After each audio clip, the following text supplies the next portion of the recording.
레위기 26장 14절부터 22절까지입니다.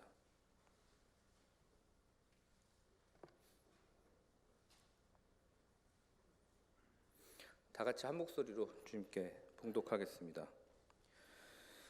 그러나 너희가 내게 청종하지 아니하여 이 모든 명령을 준행하지 아니하며 내 규례를 멸시하며 마음에 내 법도를 싫어하여 내 모든 계명을 준행하지 아니하며 내 언약을 배반할진대 내가 이같이 너희에게 행하리니 곧 내가 너희에게 놀라운 재앙을 내려 폐병과 열병으로 눈이 어둡고 생명이 쇠약하게 할 것이요 너희가 파종한 것은 헛되리니 너희의 대적이 그것을 먹을 것임이며 내가 너희를 치리니 너희가 너희의 대적에게 패할 것이요 너희를 미워하는 자가 너희를 다스릴 것이며 너희는 쫓는 자가 없어도 도망하리라. 또 만일 너희가 그렇게까지 되어도 내게 청종하지 아니하면 너희의 죄로 말미암아 내가 너희를 7배나 더 징벌하리라. 내가 너희의 세력으로 말미암은 교만을 꺾고 너희의 하늘을 철과 같게 하며 너희 땅을 놋과 같게 하리니 너희의 수고가 헛될지라. 땅은 그 산물을 내지 아니하고 땅의 나무는 그 열매를 맺지 아니하리라. 너희가 나를 거슬러 내게 청종하지 아니할진대 내가 너희의 죄대로 너희에게 7배나 더 재앙을 내릴 것이라. 내가 들짐승을 너희 중에 보내리니 그것들이 너희의 자녀를 움키고 너희 가축을 멸하며 너희의 수요를 줄이리니 너희의 길들이 황폐하리라. 아멘. 그러니 빨리 일본이 복음화되어야 되지 않겠습니까? 일본이 빨리 복음화되어야 하나님의 말씀을 사랑하고 순종하고, 그리고 우리나라에도 사과도 좀 하고 그렇게 되어질 것 같습니다. 하나님의 말씀 앞에 선 우리에게 가장 중요한 것은 순종하는 것입니다. 여러분, 말을 유려하고 화려하게 옳은 말을 잘 할 수 있는 사람은 얼마든지 있고, 여기에 있는 우리 모두는 얼마든지 자기를 가리우고 변명할 수도 있고 변론할 수도 있고 이렇다 저렇다 말할 수 있고 아는 척 사는 척 할 수 있습니다. 그런데 사실 그러한 것이 중요한 건 아닙니다. 정말 우리에게 중요한 것은 나에게 다다른 이 말씀 앞에 내가 순종할 것이냐의 문제인 거죠. 순종은 귀로 하는 것도 아니고, 순종은 머리로 하는 것도 아니고, 순종은 마음으로 하는 것도 아니고, 여러분, 순종은 여러분의 몸으로 하는 것입니다.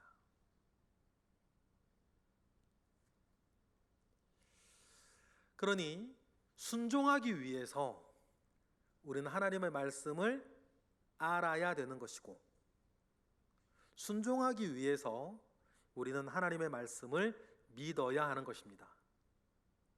아는 것과 믿는 것에 하나를 이루어 온전함으로 나아간다라고 하는 말씀은 그냥 있는 것이 아닙니다. 순종을 해야 되는데 알아야 순종을 하죠. 미천이 있어야 장사를 한다고. 알아야 순종할 거 아닙니까? 정확하게 알아야 충성하는 거죠. 순종하는 거죠. 그래서 알을 채우지 아니하는 그리스도인은 여러분 순종할 수 없어요. 자기 생각대로 신앙생활하는 거지. 믿지 아니하는 그리스도인도 순종할 수 없습니다. 염려만 하죠. 아는 건 있는데 살지는 못하겠으니 모르면 속이라도 편한데, 알고는 있는데 순종이 안 되니 염려밖에 더 되겠습니까? 그러니 오늘 우리가 읽은 레위기의 말씀, 어제 본문과 오늘 본문, 레위기의 말씀이 이스라엘 가운데 전달되어지고 레위기의 마지막 말씀이 결론처럼 이렇게 26장처럼 주어질 때에 하나님께서 하시는 말씀이 그거죠. 순종하였을 때는 이와 같이 너희들에게 6가지 복을 내릴 것이고 불순종하였을 때는 이와 같이 너희들에게 6가지 심판을 내릴 것이다.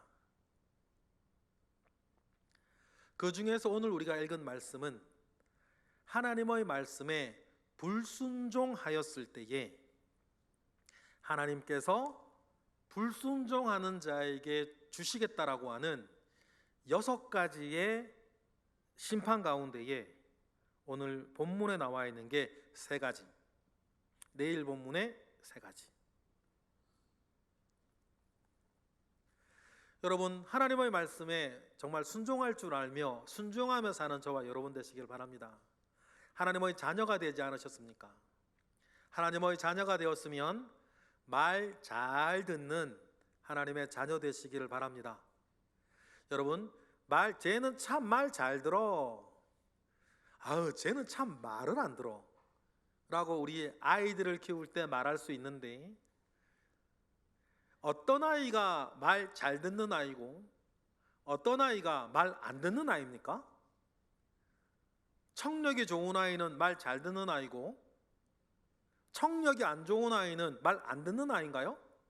그렇진 않아요.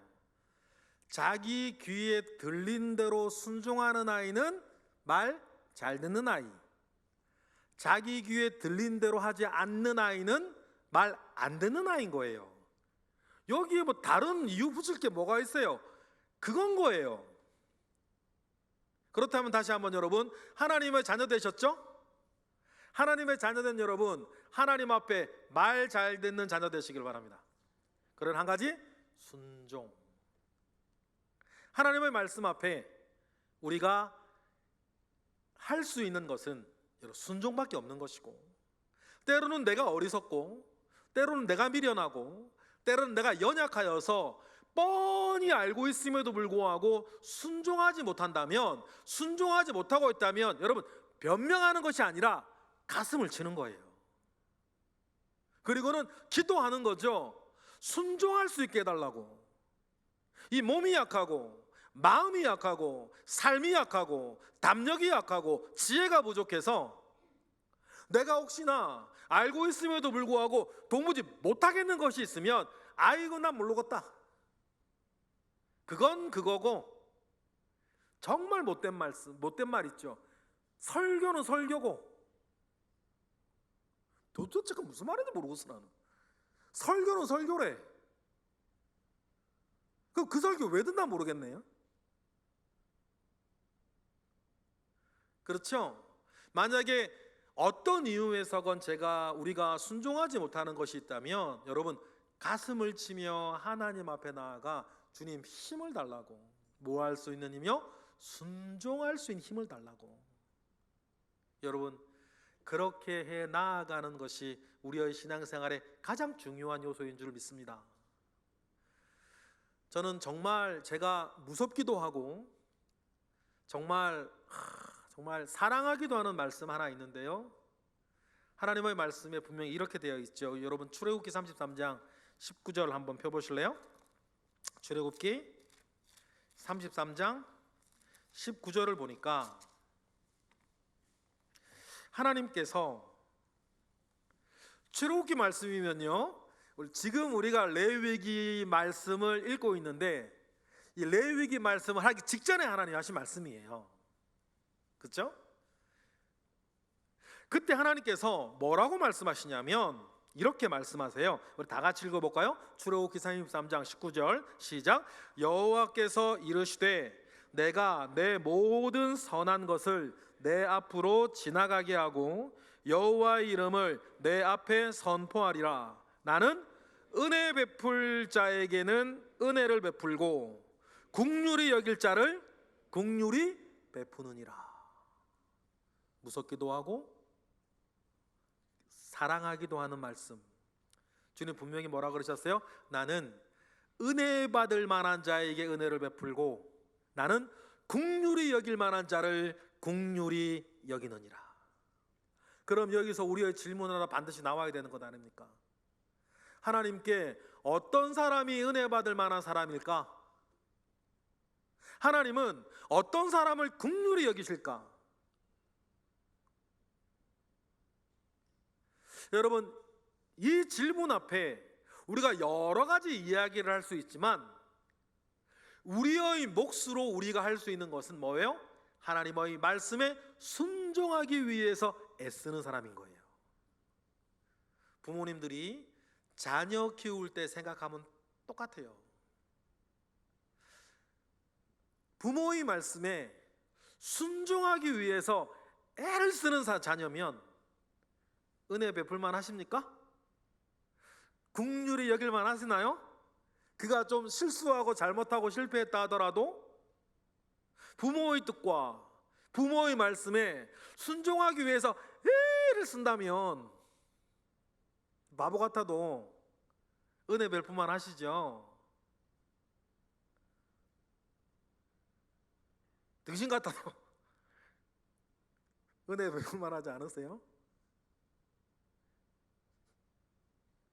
그래요, 여러분. 저와 여러분이 하나님 앞에 우리가 잘나봐야 얼마나 잘났겠으며 하나님 아버지 앞에 못나봐야 얼마나 못났겠냐마는 아무쪼록 저도 그렇고 여러분도 그렇고 하나님의 눈에 그래 은혜 받을 만한 자야, 아 그래 내가 긍휼히 여겨줄 만한 자지 라고 여러분 인정받으시는 저와 여러분 되시기를 주님의 이름으로 축복합니다. 오늘 우리가 읽은 말씀은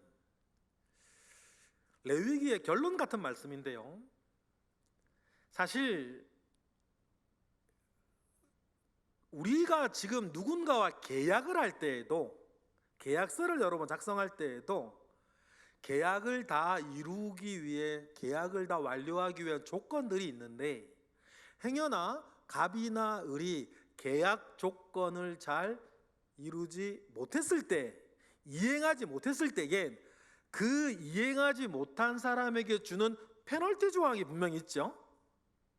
우리도 그런 것처럼 이 고대 근동의 여러 약속 가운데에서도 어떤 계약을 막 얘기를 하는 거예요. 이 계약을 지키면 너희들이 지켜야 될 율법 규례들 얘기하고, 이런 규례들은 난 어떻게 질 것입니다 이걸 딱 다 한 다음에 맨 마지막 계약을 마무리할 때에는 이 계약을 지키면 내가 너희들한테 어떻게 하겠고, 이 계약을 어기면 내가 너희들에게 어떻게 하겠다라고 하는 고대 근동의 계약 양식들이에요. 어려운 말로 히타이트 종주권 조약이라 그래요.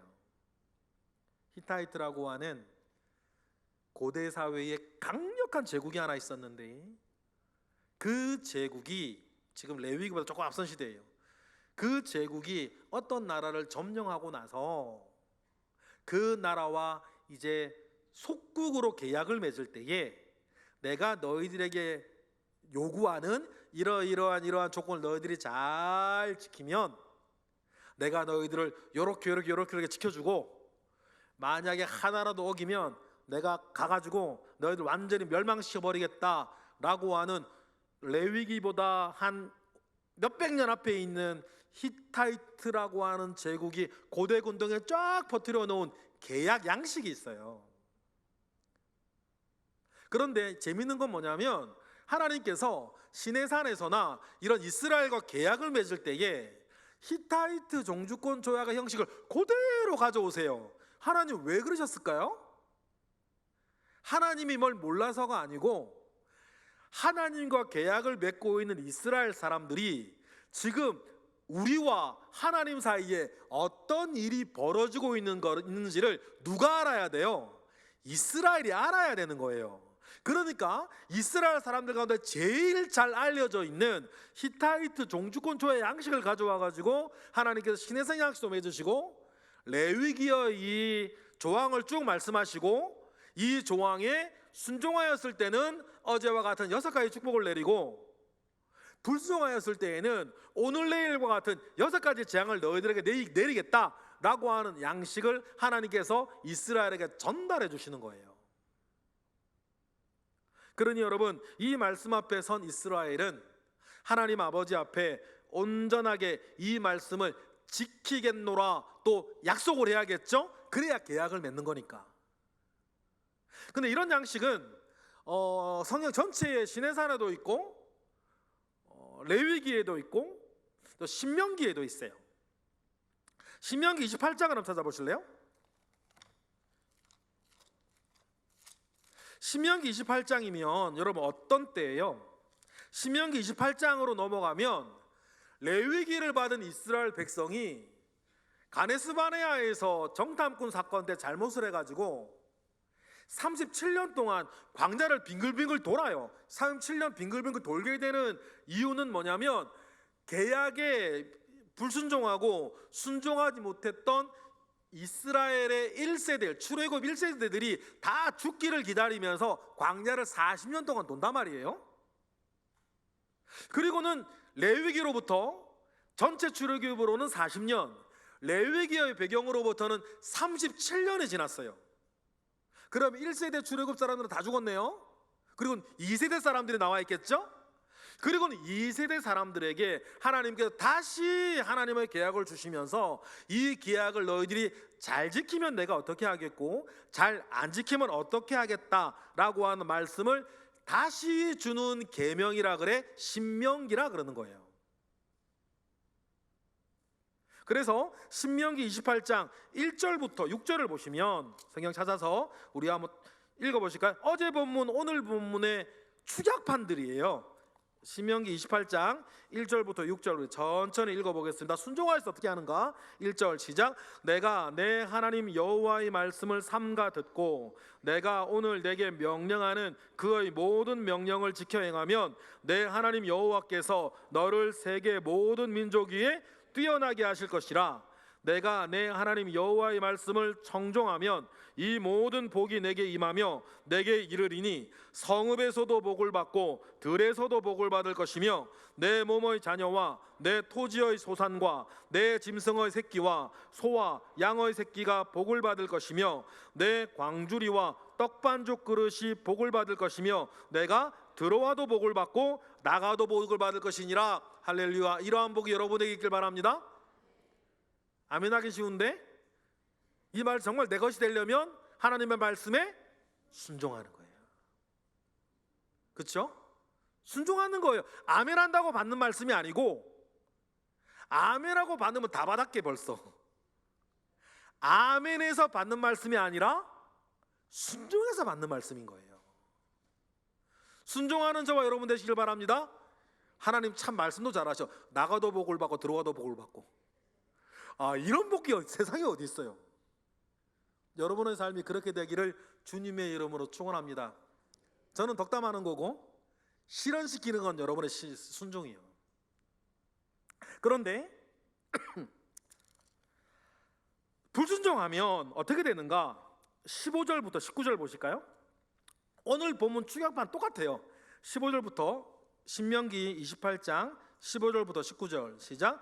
내가 만일 내 하나님 여호와의 말씀을 순종하지 아니하여 내가 오늘 내게 명령하는 이 모든 명령과 규례를 지켜 행하지 아니하면 이 모든 저주가 내게 임하며 내게 이를 것이니 내가 성읍에서도 저주를 받으며 들에서도 저주를 받을 것이요 또 내 광주리와 떡반죽 그릇이 저주를 받을 것이요 내 몸의 소생과 내 토지의 소산과 내 소와 양의 새끼가 저주를 받을 것이며 내가 들어와도 저주를 받고 나가도 저주를 받으리라.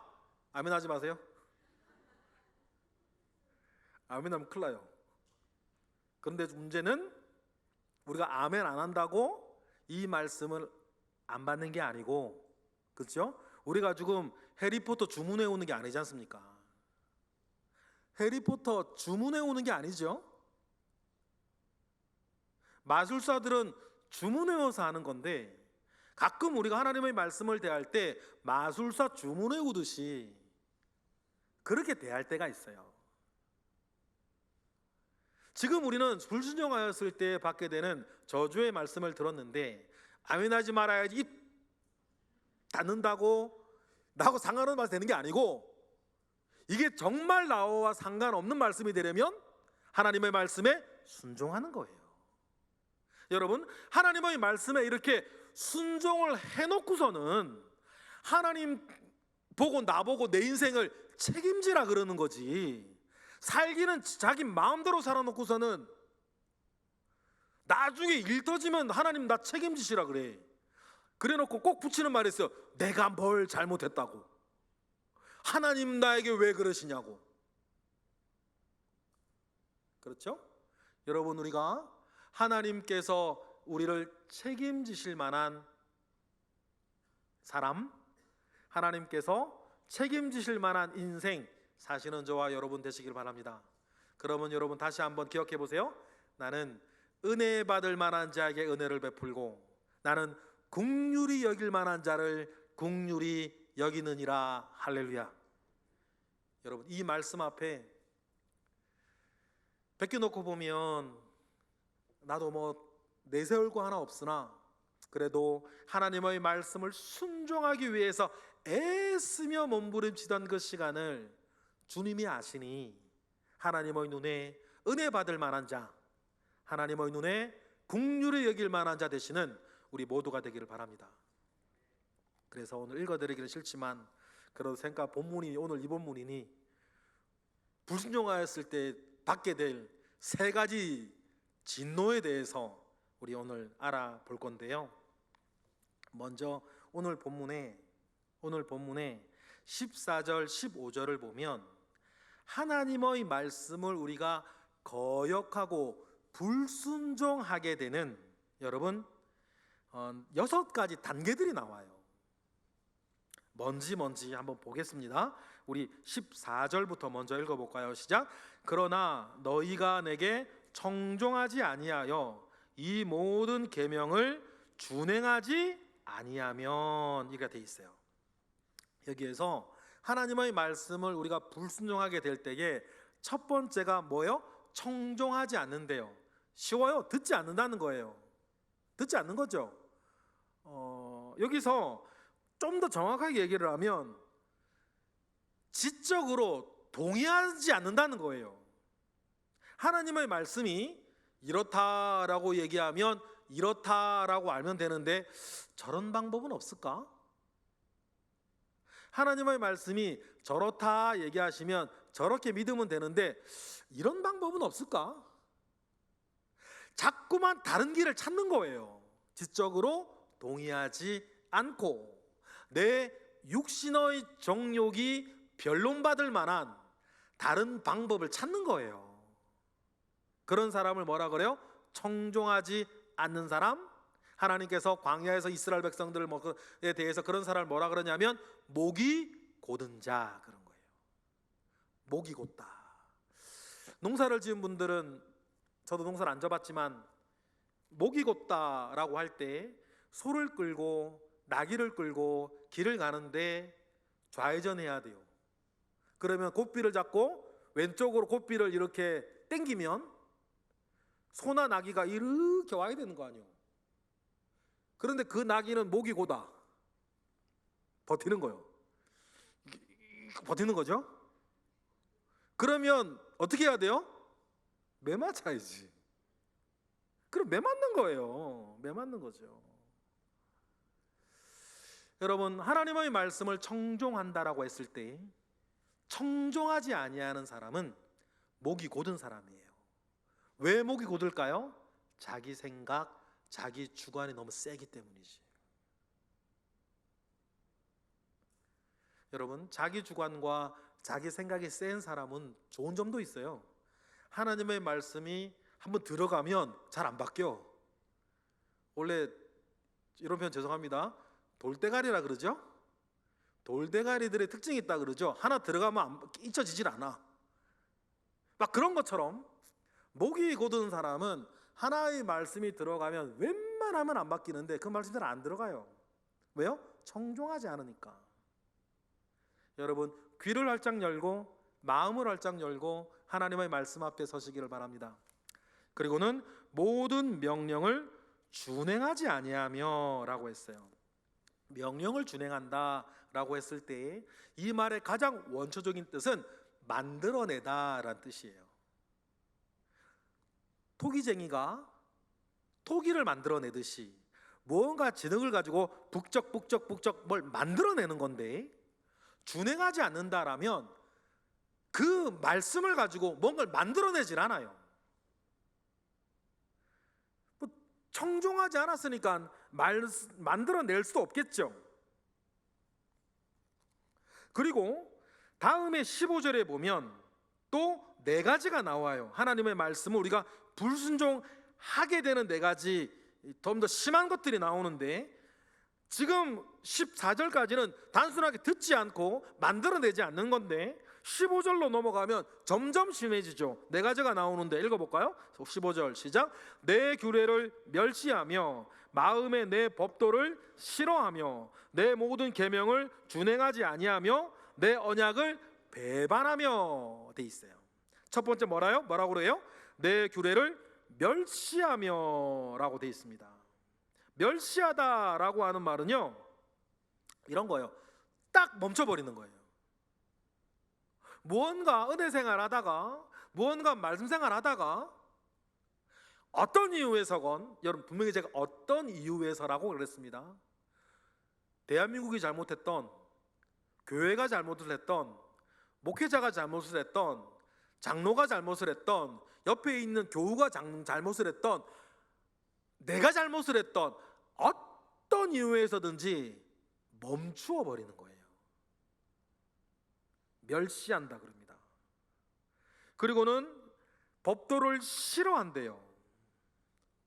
싫어한다는 것은 뭐냐면 이렇게 그 원래 원초적인 단어는 던져버리는 거예요. 던져버려버리는 거예요. 에라 모르겠다고 던져버리는 거예요. 마음에 안 드니까, 뭐 말씀이 마음에 안 들었는지, 말씀 가지고 산다는 사람들이 마음에 안 들었는지 이유는 모르겠어요. 그래서 난 더 이상 하지 않을 거야 라고 말 던져버리는 거죠. 버려버리는 거, 쓰레기통 같은데. 그리고는 언약을 배반한다 그래요. 깨뜨리는 걸 말합니다. 그래서 깨뜨려 무로 만들어버려요. 이러한 6가지의 점점 더해져가는 말씀에 대한 불순종, 이러한 것들이 너희에게 있으면 16절 이하부터의 3가지, 오늘 본문만 얘기할게요. 3가지 저주, 3가지 심판이 너희에게 들이닥칠 거다. 그런데 오늘 본문, 내일 본문 3가지 6가지가 하나하나 진행될수록 점점 심한 것들이 나와요. 제일 먼저 하나님이 경고와 같이 주시는 진노, 재앙이 16절부터 17절까지 나오는데, 여러분 잘 여러분과 대입해 보세요. 첫 번째 불순종하였을 때에 첫 번째 하나님께 주시는 진노가 뭐냐면 갑작스럽게 찾아오는 재앙이에요. 여러분 주변에 가만히 보세요. 여러분 주변을 보지 마시고요, 여러분 자신을 보세요. 어느 날 갑자기 느닷없이 찾아오는 재앙, 생각하지도 못하고 있었는데 하나님께서 말씀을 불순종하는 사람에게 주시는 6가지 단계별 재앙이 있는데, 첫 번째 재앙이 뭐냐고요? 느닷없이 생각하지도 못하고 있었는데 갑자기 들이닥치는 단 한 번의 재앙이에요. 쭉 이어지는 것보다.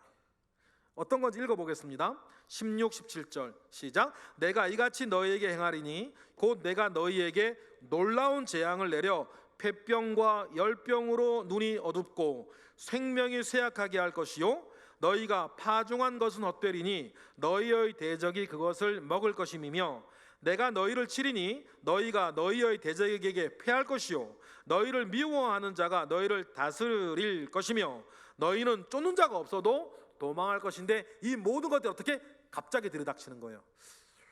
내가 내일 모레 정도에 폐병이 걸릴 것 같은데 그런 사람은 없거든요. 내가 다음 주 화요일 열병이 날 예정인데 그런 사람도 없어요. 저도 오늘 성가대를 못 썼는데 일부 예배 때 어제 갑자기 편도선이 부어가지고 이게 찢어지는 듯이 아픈 거 있잖아요. 그래도 예배 사연 보니까 성가대 사연 성가대 찬양을 할 수 있는데 그래도 목을 조금이라도 덜 쓰는 게 낫겠다 싶어가지고 죄송합니다. 그래서 성가대 안 썼어요. 근데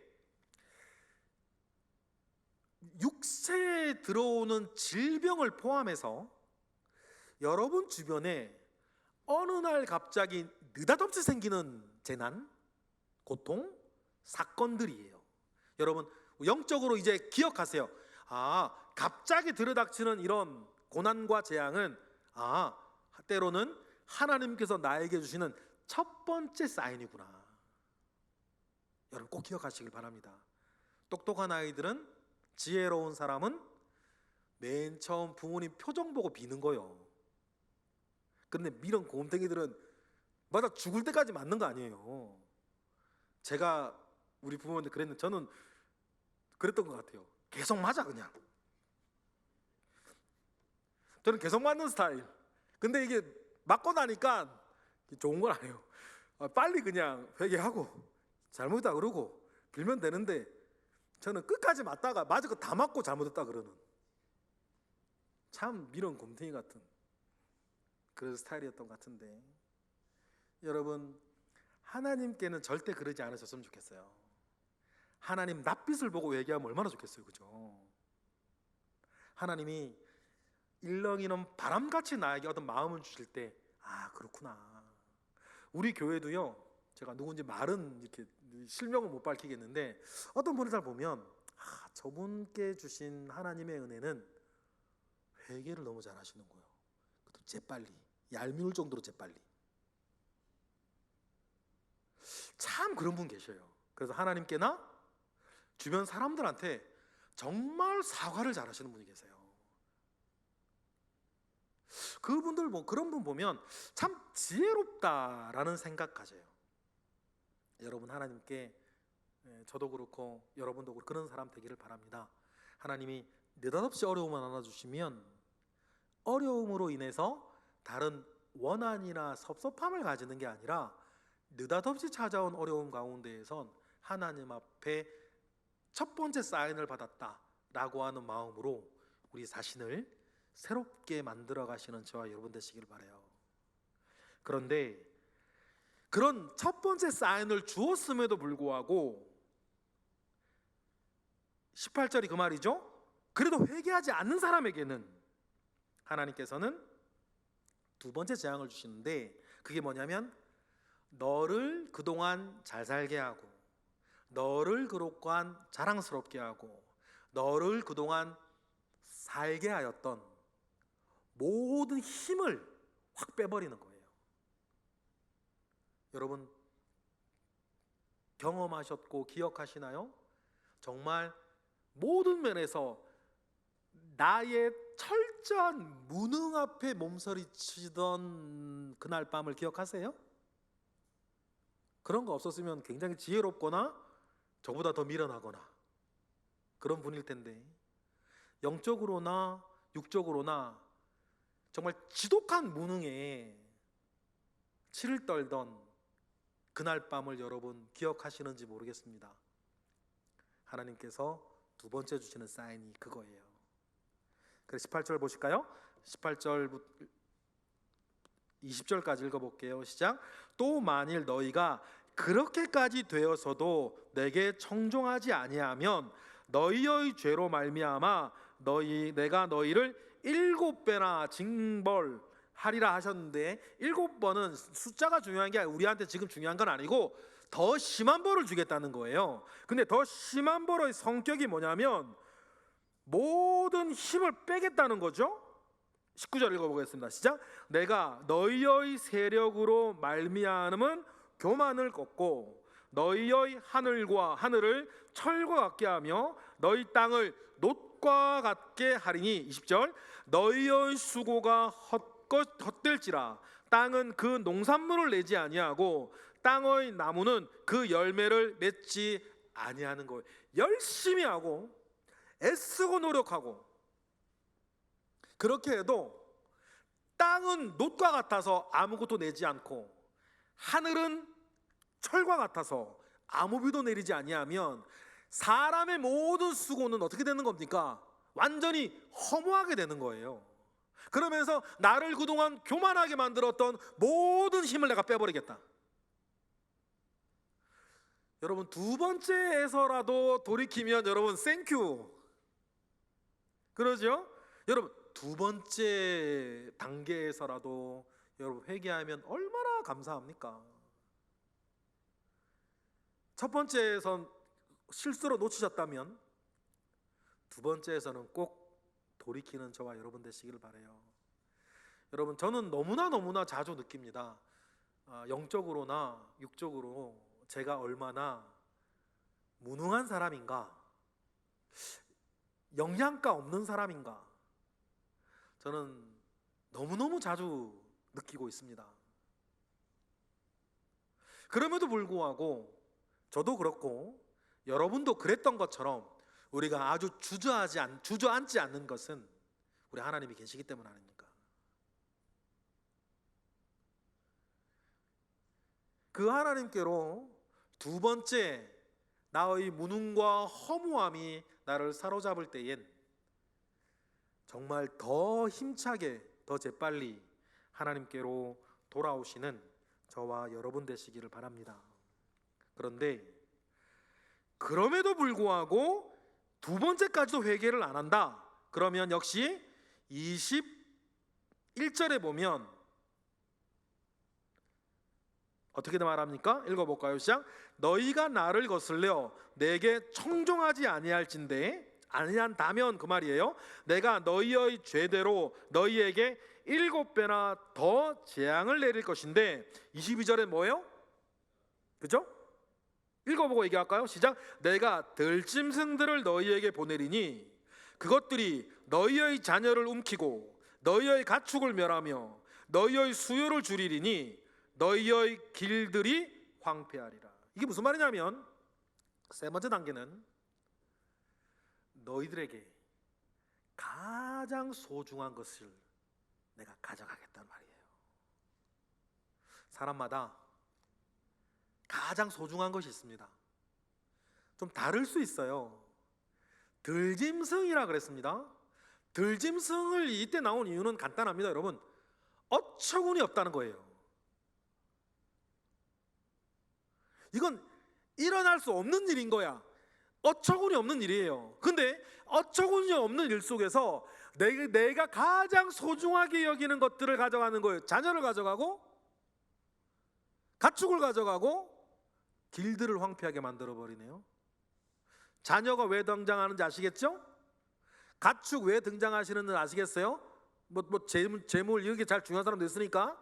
길이 왜 등장하는지 아시겠어요? 지혜나 방법이나 요리조리 기술이나 이런 모든 것들이 우리를 살게 한단 말인데, 그런데 분명한 건 하나님께서 나에게 가장 소중한 그것을 내가 가져가 버리겠다는 거예요. 저는 첫 번째, 두 번째는 그래도 그래, 내 속에서만 일어나는 일이니까. 그런데요, 이 세 번째까지 가면요, 그 대가가 너무 좀 큰 것 같아요. 대가가 너무 커요. 내게 가장 소중한 것을 하나님이 가져가시겠다 말씀하시는 거죠. 그래도 여러분, 오늘 본문에 나오는 첫 번째, 두 번째, 세 번째까지는 특징이 하나 있습니다. 그 특징이 뭐냐면 여기까지는 그래도 회개를 유도하시는 하나님의 은혜의 범주 안에 들어있어요. 그런데 내일부터는요, 내리시는 징벌의 성격이 달라집니다. 내일부터는 회개를 유도하기 위한 징벌이 아니라 내일부터 나오는 본문은 벌 그 자체인 거예요. 그러니 여러분, 이왕이면 1번에서, 이왕이면 2번에서 3번도 넘어가자면 좋겠는데, 그래도 제가 100번 양보해 드릴게요. 3번에서는 돌아와야 되는 거예요. 그런데 4번으로 넘어가면 안 됩니다. 오늘 본문이 여기서 끝나기 참 감사하네. 내일은 내일이 염려하게 하고 4번부터는 여러분 회개를 유도하는 성격이 아니에요. 여러분, 마지막 오늘 말씀을 마무리하면서 하나님께서 어제 본문과 오늘 본문, 내일 본문까지 우리가 좀 전에 읽었던 신명기의 본문을 우리가 생각을 하면서 하나님께서 잘하면 내가 상을 주고 못하면 내가 벌을 주겠다라고 이런 말씀을 하시는 건데, 하나님께서 이런 말씀을 하시는 이유가 뭘까요? 상 주고 싶어서요? 아니면 벌 주기 위해서요? 사실은 그건 아니고, 하나님께서 이러한 말씀을 지금 이스라엘이 어디 있어요? 시내산 앞에 있어요. 아직 가나안 땅 들어가지도 않았단 말이에요. 그런데 그 전에 이 말씀을 먼저 주시고 이러한 말씀을 먼저 살게 하시는 이유는 이런 내가 잘하면 상 주고 못하면 벌 주겠다는 뜻이 아니고 내가 너희를 어떻게 하겠다는 거예요? 지금 양육하겠다는 뜻이에요. 너희를 내가 지금 키우겠다는 거죠. 우리가 어린 자녀들을 키울 때 잘하면 칭찬해주고 못하면 책망하는 이유는 칭찬과 책망의 그 갈림길에서 무엇이 더 옳으며 무엇이 더 선하며 무엇은 하면 되지 아니하는 것을 알게 하고 키워가는 아버지의 마음 아닙니까? 어머니의 마음인 거죠. 하나님이 지금 그러한 마음으로 이스라엘을 대하시는 것이에요. 양육하시는 거죠. 그리고 오늘 우리에게 이 말씀을 주신 이유도 같아요. 하나님은 저와 여러분이 양육되기를 원하십니다. 저와 여러분이 크기를 원하세요. 저와 여러분이 더 성장하기를 원하십니다. 왜 그렇습니까? 여러분 꼭 기억하세요. 지금보다 조금만 더 성장하면 지금 여러분을 괴롭히는 문제는 더 이상 여러분을 괴롭히지 못할 거예요. 지금보다 많이도 말고 조금만 더 성장하시면 지금 문제는 여러분에게 문제가 되질 않아요. 그래서 제가 늘 말씀을 드리죠. 나의 문제는 곧 나의 뭐다? 수준이다. 내가 영적으로나 육적으로나 내 수준이 어느 정도 되나 싶으시면요, 어렵지 않습니다. 뭐가 지금 나에게 문제가 되냐를 보시면 돼요. 문제는 곧 나의 수준이니까. 그래서 하나님은 이스라엘이 다다를 더 큰, 더 높은 수준이 있다는 것을 아시곤 그들을 키워나가는 거죠.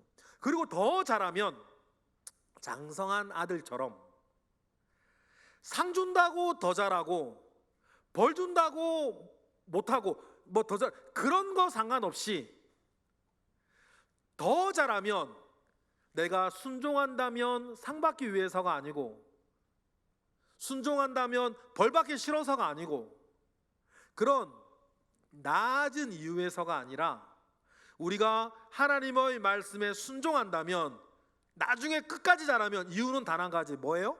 하나님을 사랑하니까. 이유는 필요 없고 그때부터는 이유는 단 하나, 내가 하나님을 사랑하기에 하나님의 말씀에 순종하기를 원하고 하나님을 사랑하기에 하나님의 말씀에 순종하며 살게 되는 여러분 그러한 수준까지 저와 여러분이 온전히 다다르기를 주님의 이름으로 축복합니다. 하나님께서 지금 이스라엘을 양육하시는 이유는 그거 한 가지 아니겠습니까?